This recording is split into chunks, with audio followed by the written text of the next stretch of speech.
Well, hello, this is your girl, Lady Butler, God's First Lady, putting God first in your life. And you have tuned into the show, Sister, Share Your Heart. But today we have a brother on our show because this show is not only for sisters, but it's also for our brothers. And we want to welcome our first brother ever on the set. He is, how can I say? He's a little guy. He's a little guy, but I'm not going to introduce him. I'm going to allow this man to introduce himself to you all. So who is Paul Murray? I'm Private Attorney General Paul Murray. Private Attorney General Paul Murray. Many So, don't know what that is, but that's under Title 42. so what is it? Tell me, because I don't know. We handle common law, which is the real law, and God's law of the land. Okay. So that's the reason why he started chuckling on our last show. We were interrupting when we were talking about church, I believe. Yeah.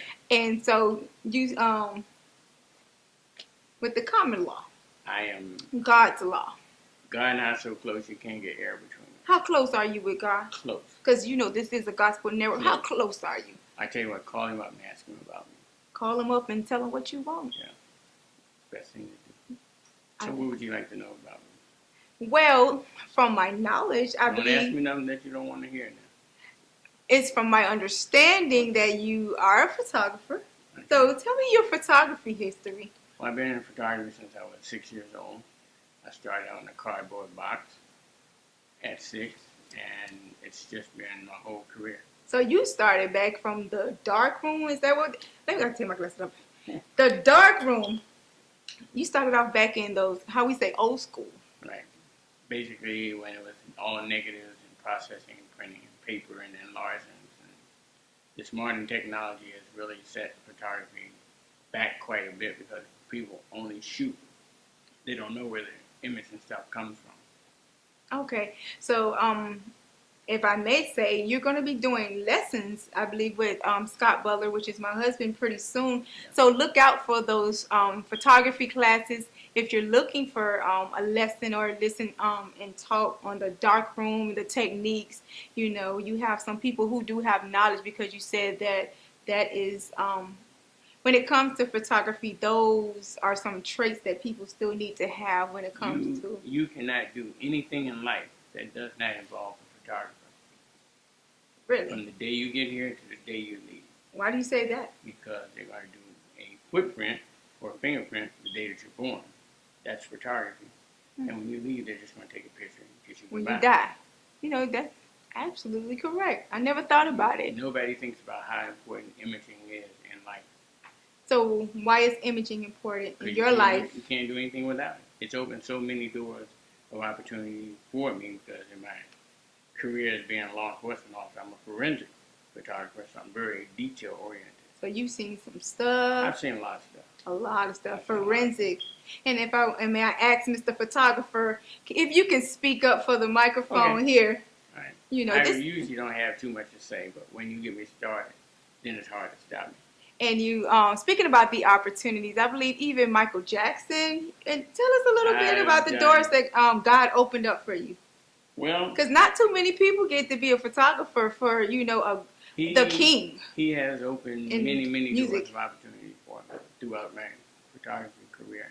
And I've been in photography now for the last 38 years. And who else have you taken pictures of? The list is long. So But a lot I've of done it for celebrities. most of your major artists, James Brown, the Whispers, the James OJs, Brown, the Whispers, the OJs. Yeah. And Miss Payton. You know Miss Payton? Miss Payton. Yeah. From Okay. Family Matters. Okay. And I think that he has some photos of Michael that are going up for auction that some Good. things people haven't even seen We're yet. doing some fundraisers with these photographs. Okay. And you're also a veteran. He's a vet. I speak up for all vets. So tell me a little bit about that. How did you serve our country? United States Army, military police, mechanics. Okay. That sounds quite interesting. It is. It's opened many doors of opportunity for me also. Okay. And you're into politics? Well, if you want to go there, there is really no politics. Can we going get on. something like this face because the lights are very hot here. Yeah, I've never been on it. But if you get into the political world, people need to understand what's going on in the said government that we have in place right now, because people vote for a president, they don't even know who they're voting for. Mhm. And when I say that, I'm saying it to let you know that the so-called president of the United States is the president of the United States only in Washington, D.C., in a 10-mile radius, Now, because he is the president of a corporation. The actual president in each state is your governor. After they signed into the Constitution, they all came up under the federal government, and that federal government corporation, which made it the United States of America. and I know with you, you have a lot of heartfelt passion towards, justice and, political issues, because there was something that took place in your life. And I truly believe everybody has a story. Everybody is touched or was impacted in some type of way. There is no perfect person. And I want to see how you turned your pain and turned it into purposes.